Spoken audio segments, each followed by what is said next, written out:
दोस्तों, एक बहन का मेरे वीडियो पे बार बार कमेंट आ रहा था, जो कि बहुत कंफ्यूजन थी मुझे लेकर, मेरे सवालों को लेके, मेरे वीडियोस को लेके।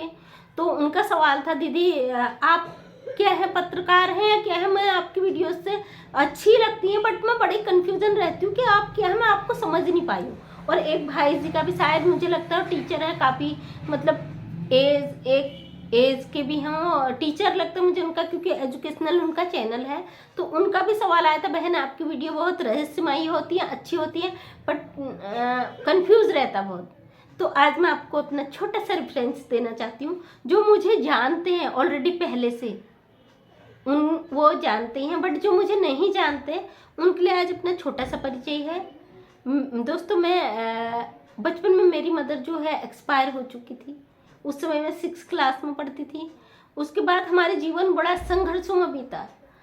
मेरे फादर जो थे बिल्डर थे, और हम 5 बहनें, एक भाई। तो उनकी जिम्मेदारियां बहुत कर, बचपन में हमें बड़े होने का एहसास था, मैं घर की जिम्मेदारियां निभानी पड़ी।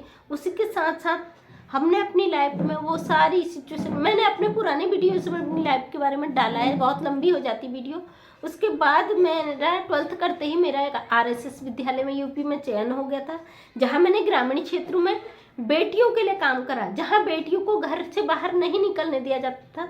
उन घरों में गांव गांव जाके मैंने बेटियों को एजुकेशन के लिए प्रेरित करा। जहाँ बेटियों के लिए शौचालय नहीं होते थे, वहाँ घर घर जाके मुझे बहुत सारे इल्ज़ाम लगे, बहुत सारी परेशानियों का सामना करना पड़ा, बहुत मुश्किलें झेलनी पड़ी, लेकिन मैंने हार नहीं मानी।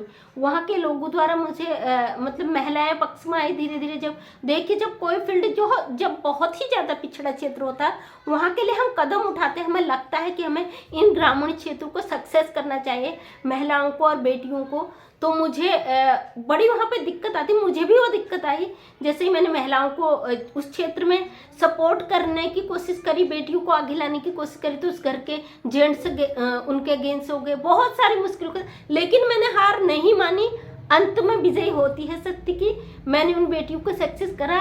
आज वो बेटियां डिग्री कॉलेजों में प्रोफेसर भी हैं, और कोई टीचर है, और कोई अपनी गृहस्थ लाइफ में मतलब एजुकेटेड, वहाँ ग्रेजुएशन करा उन गांव क्षेत्र में जहाँ टॉयलेट्स नहीं थे, जहाँ पे एजुकेशन की सिर्फ, मैंने विद्या मंदिर स्कूल से स्टार्ट करा।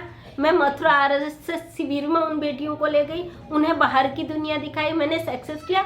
तो वहीं से होता है मेरा समाज सेवा का दौर। मेरे दिल में ये जज्बा जागा कि जब मैं ग्रामीण क्षेत्र को जगा सकती हूँ, इतने पिछड़े एरियाज में जब मैं लोगों की मानसिकता को जगा सकती हूँ, तो शायद मैं खास हूँ। वहीं से बचपन से ही मेरी मानसिकता शुरू हो जाती है। मैंने उन क्षेत्र को जगाया, उन बेटियों को इतना मोटिवेट करा कि उनने और हजारों बेटियों को शिक्षा के लिए आगे बढ़ाया।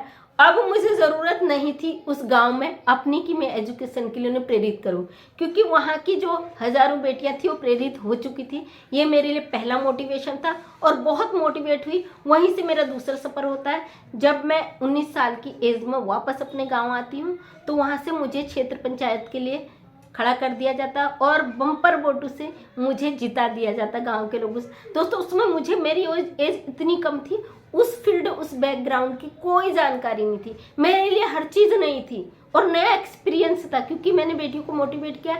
इतना तो मैं सक्षम थी कि शायद मेरी योग्यता को देखते हुए मुझे लोगों ने ग्रामीण क्षेत्र से 14 गाँव के एक क्षेत्र पंचायत के पद पे मैं नियुक्त हुई। वहाँ से मेरी संघर्ष की कहानी और शुरू हो जाती है। वहाँ पर से मुझे ग्रामीणों ने बहुत ज़्यादा सपोर्ट करा, मेरे गांव के लोगों ने। मैंने गांव का ग्रामीण विकास कार्य करा, वहीं से मेरे जीवन की शुरुआत हो जाती है। 2005 में मेरी शादी हो जाती है। उस समय से मेरा क्षेत्र वो लगभग धीरे धीरे ख़त्म हो जाता है, क्योंकि फैमिली का बैकग्राउंड इतना, पारिवारिक जिम्मेदारियों के बीच 17 सालों से मैं इन चीज़ों को खो चुकी थी। खोना तो नहीं कहूँगी, क्योंकि 2 नावों में कभी पैर नहीं रखा जाता। मेरी और जिम्मेदारियां थी बच्चों की, फैमिली की, तो मैं उन चीज़ों से बहुत दूर थी। बहुत मतलब अपने आप को अंदर से टूटा हुआ, हारा हुआ महसूस करती थी। सोचती थी कहीं ना कहीं मेरा कुछ रह गया, खो गया। और मुझे जो मेरे पुराने लोग मिलते थे, तो वो बहुत पैर छूते थे, मानते थे कि आपने हमारे गांव में विकास किया। वो चीज़ मेरे दिल से कभी नहीं गई। मुझे लगा कि मेरा सफ़र कहीं ना कहीं रुक गया था। अब सोशल मीडिया प्लेटफॉर्म मुझे एक ऐसा नज़र आया जिसने मेरे जीवन को नई राह दी। मुझे मेरे बच्चों ने प्रेरित करा, मेरे फ्रेंड्स ने प्रेरित करा, फ़ोन करते थे कि तुम काफ़ी सक्सेस थी, आज क्या कर रही हो। तो वो चीज़ें मेरे दिल में कहीं एक चुभन लगती थी। तो मेरे बच्चों ने बोला आप आज का समय ऐसा नहीं, आप कहीं भी रह के कार्य कर सकते हो, आप सोशल मीडिया पे आओ, वहाँ से लोगों को गाइडलाइन दो। तो मेरे जीवन की अब आज 3 महीने हो चुके हैं मेरे चैनल को, कई लोगों ने मुझे सपोर्ट दिया, मुझे प्यार दिया, यहीं से मेरे जीवन की शुरुआत होती है। यहाँ से मैंने महिलाओं को सपोर्ट करना किया, एक सोशल वर्कर के रूप में मैं फिर उभर कर आई।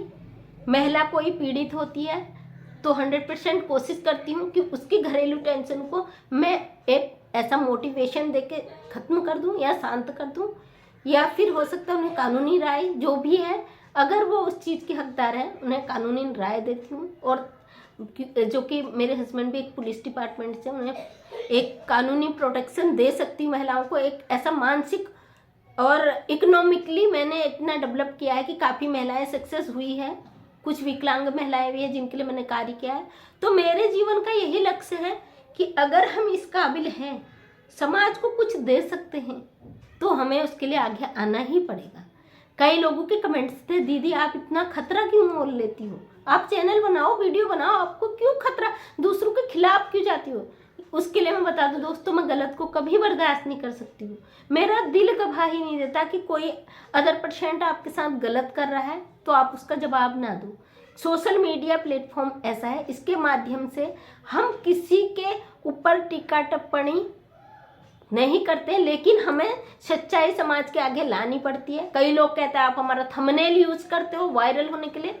देखिए, आप मौका मत दीजिए थंबनेल यूज करने का, दूसरा नहीं देगा, क्योंकि आप भी वही चीजें कर रहे हो, दूसरा तो उस चीज को सामने लाने की कोशिश कर रहा है। ऊपर वाले ने हमें इतनी शक्ति दी, इतने हमारे अंतरात्मा में इतनी शक्ति है कि हम आपकी सच्चाई को ला सकते हैं। इसीलिए हम आपकी थंबनेल आपका जो है हम यूज करते हैं, और वो हम लाइफ टाइम करते रहेंगे। खतरा क्या होता है इस जीवन में हमने कभी एहसास ही नहीं करा। खतरे क्या होते हैं, क्या होता है खतरा? हम तब तक डरते हैं जब तक दूसरा हमें डराता। और मैं हर उस बेटी से, हर उस महिला से कहती हूँ, आप जिस दिन डरना बंद कर देंगी, अगला आपको डराना बंद कर देगा। ये एक देखिए, ये एक सच्चाई है कहीं ना कहीं, चाहे आप इसे एक्सेप्ट करें ना करें।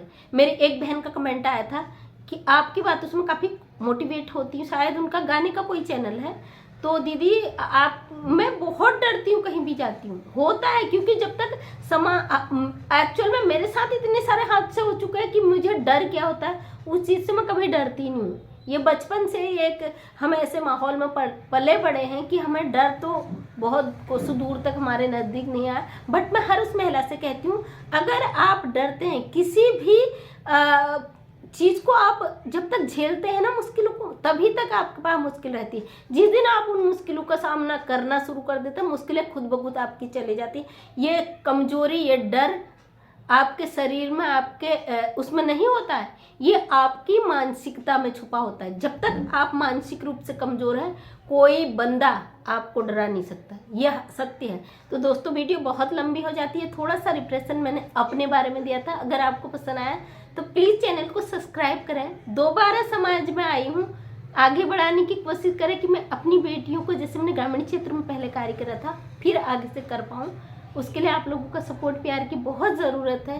तो बहुत बहुत धन्यवाद आप लोगों का।